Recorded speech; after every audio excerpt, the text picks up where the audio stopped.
Halo, selamat pagi semuanya. Kita lanjut lagi bahas teori dan materi yang kemarin ya. Kalau kemarin kita ngebahas soal kapan eh, filosofi pendekatan many minds itu atau multi time frame itu malah menjadi kekurangan.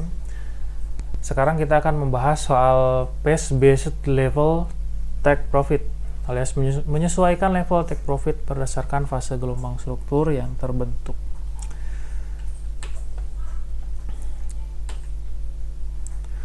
Kerangka berpikirnya, sebuah tren terjadi dalam bentuk fase fraktals yang mirip seperti bagaimana gelombang air laut bergerak.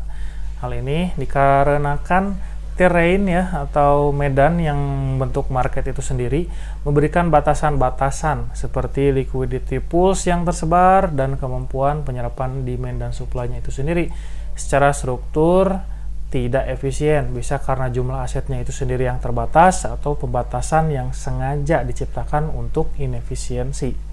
Nah, maksudnya adalah ketika ada suatu order besar, itu akan dipecah ordernya itu ke dalam beberapa order ya, yang tersebar di berbagai liquidity pools yang berbeda-beda. Besarannya tergantung kemampuan liquidity pools tersebut dalam menyerap ordernya. Ya, karena itu secara desain itu sendiri ya akan membentuk suatu ketidakefisienan yang bisa dimanfaatkan oleh pelaku market baik trader maupun investor. Jadi mereka dapat keuntungannya dari ketidakefisienan jumlah supply dan demand tersebut. Nah, ini ada perbedaan ya, ada perbedaan mendasar dari kenapa ketidakefisienan tersebut terbentuk ya. Pertama ada karena jumlah aset itunya sendiri yang terbatas ya. Kalau misal kita ngomongin konteks aset ya, itu ibaratnya Bitcoin ya. Bitcoin kan jumlahnya tetap ya, fixed by system, itu jumlahnya sekian, lalu secara periodik akan jumlahnya berkurang karena burning disebutnya tuh ya, karena mekanisme burning gitu. Jadi secara sistemnya seiring waktu berjalan jumlahnya malah akan semakin sedikit, yang ya mendorong ketidakefisienan antara permintaan dan supply, yang mendorong harganya juga secara teori ya seiring berjalannya waktu akan semakin naik jika demand-nya terus tinggi. Ataupun pembatasan yang adapun yang lain ya, pembatasan yang disengaja diciptakan untuk inefisiensi. Ya, ini maksudnya seperti kalau kita ngomongin konteks kripto ya, seperti altcoin atau alternative coin ya. Jumlahnya kan masih bisa dirubah karena si pemegang kunci sistemnya itu sendiri masih ada dan diketahui ya, jadi dia punya kuasa untuk melakukan minting ya atau mencetak koinnya di dalam ekosistem yang dia ciptakan sendiri ya. Cuman jika dilakukan dengan berlebihan dan tidak transparan akan muncul ketidakpercayaan dari investor. Nah, ini adalah gambaran ya, gambaran tahapan suatu kejadian baik dalam konteks market, baik dalam konteks kenyataan, baik dalam konteks perilaku manusia ya. Misal kita ini ada di kota A lalu ingin menuju ke kota B. Perpindahan kita dari kota A dan kota B itu tidak dilakukan dalam sekejap mata ya, tapi melalui proses seperti perjalanan. Nah, di perjalanan itu sendiri ini diibaratkan sebagai titik istirahat ya, atau rest area. Jadi ketika dari kota A mau ke kota B, kita berhenti di rest area 1, 2, 3 hingga selanjutnya sampai di tujuan di kota B. Ya. Di sanalah terbentuk pace based thinking. Jadi cara berpikir yang berdasarkan tahapan-tahapan. Nah, ini teori rujukan yang saya pakai dalam pendekatan ini ya, pace based thinking, wave theory, human psychological behavior, invariant and topological aspect, probability thinking, paradigm shifting, dan fractals. Ya, nanti bisa kalian cari-cari sendiri ya materinya. Soalnya ini panjang, jadi silakan kalian cari sendiri saja.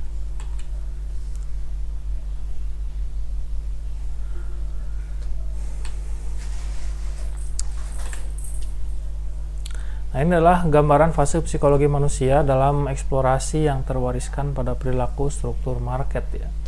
Terbagi ke dalam 3 gelombang utama ya. Jadi gambaran fase psikologis manusia yang sebelumnya sempat kita bahas juga ketika menghadapi sesuatu yang baru.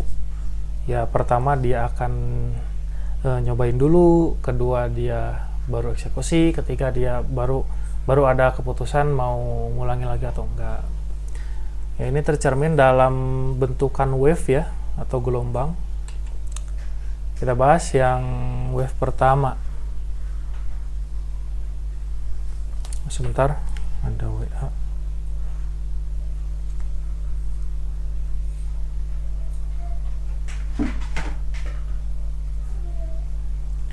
Wave pertama ini saya namakan early exploration ya. Orang cenderung sedikit memaparkan diri untuk mengetes batas kedalaman atau ketinggian. Jika dalam konteksnya ini menyelam ke dalam laut ya, atau ke dalam kolam renang. Kita kan tidak langsung loncat ya biasanya ke dalam kolam renang, tapi ngetes dulu pakai kaki atau pakai tangan apakah suhunya ini pas atau tidak ya. Dari sana kan muncul ini ya, feedback atau konfirmasi. Sebentar.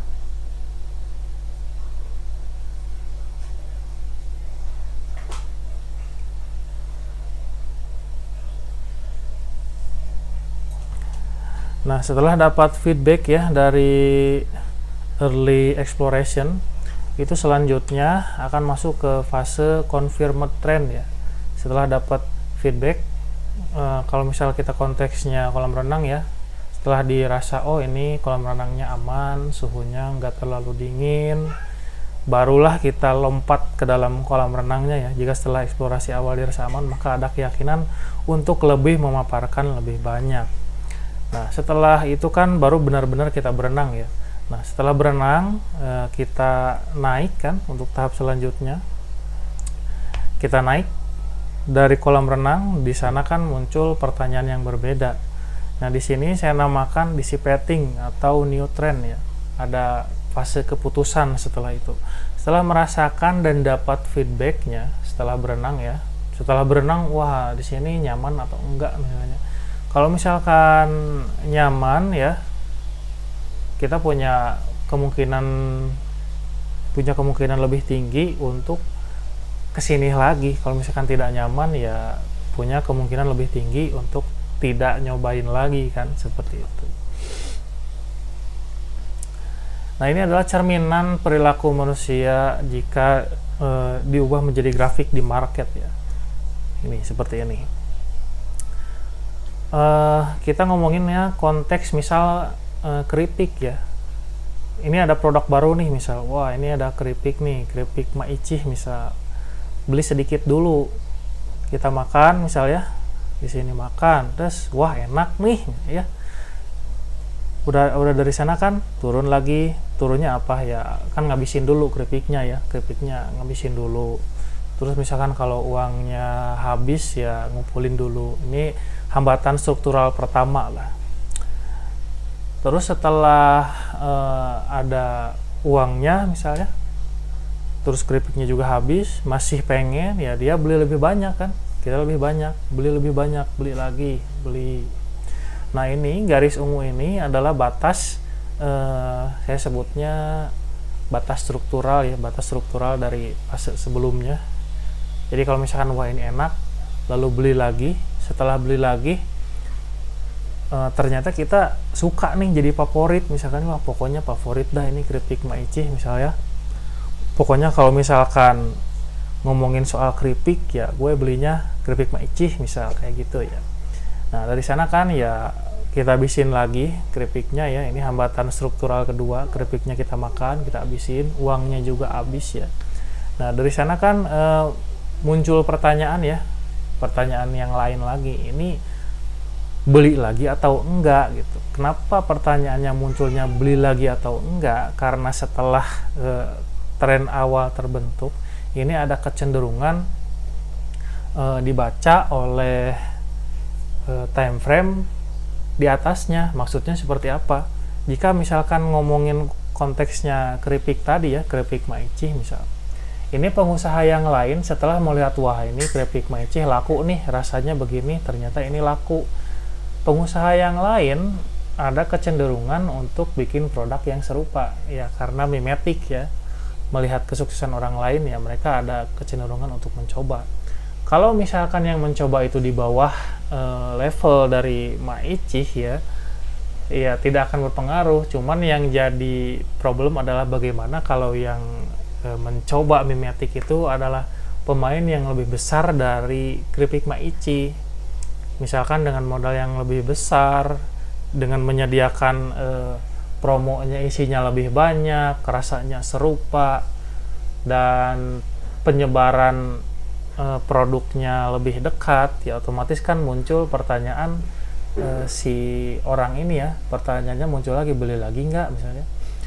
Gue suka sih misal keripik Maichi, cuman ini ada produk baru, rasanya sama, ngasih promo isinya lebih banyak dan lebih dekat juga ya. Di sini kan ada potensi dia akan pindah produk dari tadinya pelanggan keripik Maichi jadi pelanggan keripik Bahenol misal ya, yang baru misal.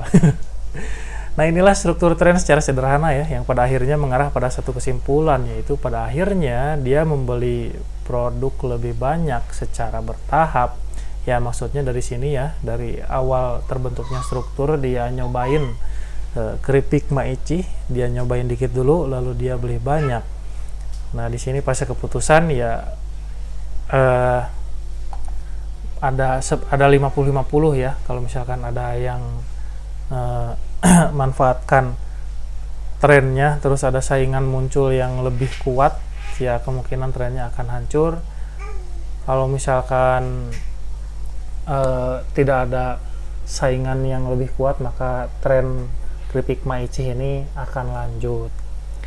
Ya pada akhirnya kan ya, ngambil kesimpulan akhirnya pada akhirnya dia membeli lebih banyak produk, cuman dalam tahapan gitu. Jadi kalau kita tarik ya, dari mulai dia beli sedikit sampai dia mengatakan ini produk favoritnya, ya dia kan akhirnya membeli lebih banyak dalam 2 tahapan. Nah, ini setiap tahapan punya proporsi bobot yang berbeda. Waduh, di sini belum diedit. Ya, jika kita petakan perilaku manusia dalam eksplorasi hal baru ke dalam bentuk representasi gelombang ya, maka setiap tahapannya akan terbagi ke dalam 5 tahapan gelombang. Yang pertama eksplorasi awal ya. Kalau kita ngomongin konteks keripik tadi, dia nyobain dulu konteks awal, nyobain dulu beli sedikit.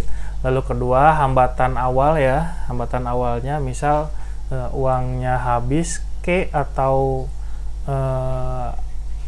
apa kayak gitu kan ya, pokoknya hambatan awal gitu.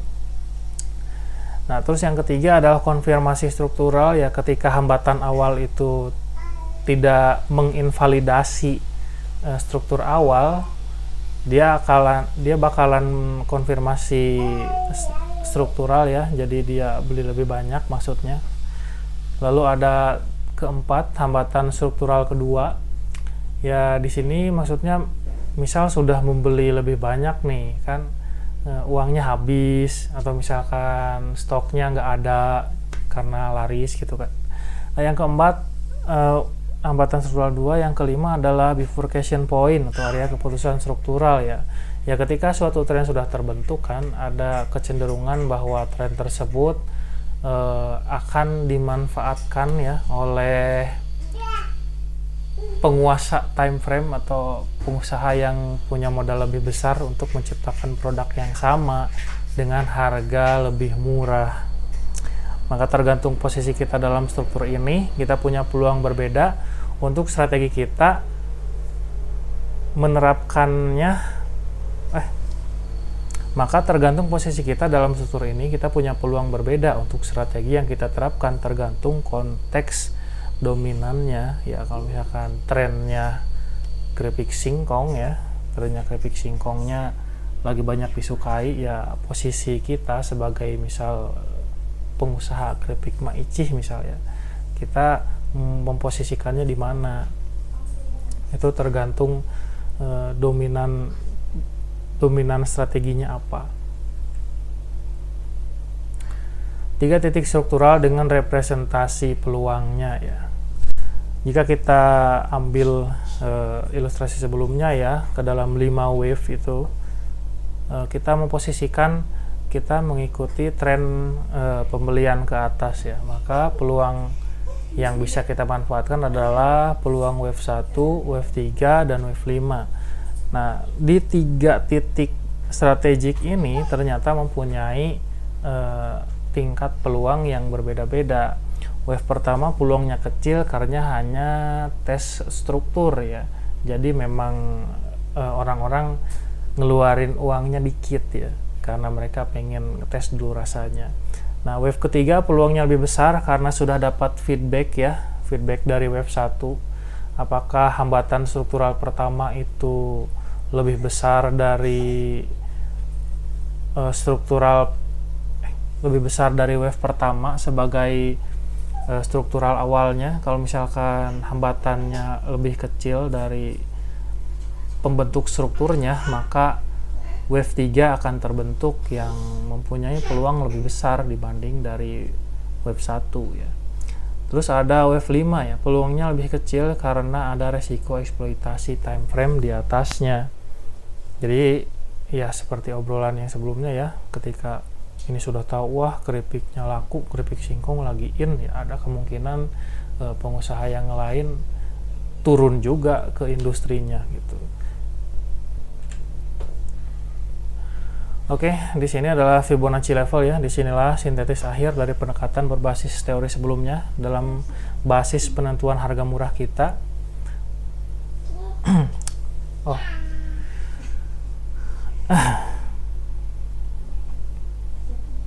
panjang juga.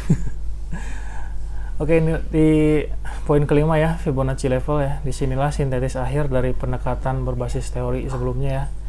Dalam basis penentuan harga murah, kita gunakan Fibonacci 0,382 ya, dan Fibonacci level 1 sebagai representatif psikologis harga tinggi sebelumnya berdasarkan feedback data dari testing wave pertama yang menuntun pada penentuan rasio 1:1, yang jika kita tambahkan faktor momentum yang lebih kuat karena partisipan yang lebih tinggi,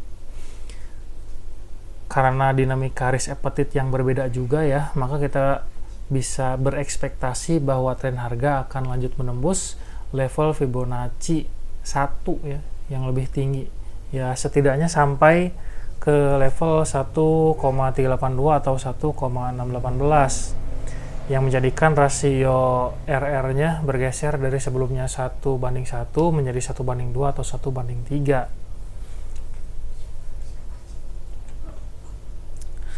Nah, ini kalimat penutup ya. Kita tidak bisa benar-benar mengatur probability win rate kita, namun kita bisa mengatur tingkat resiko dan reward kita untuk memaksimalkan anti-fragility di dalam sistemnya.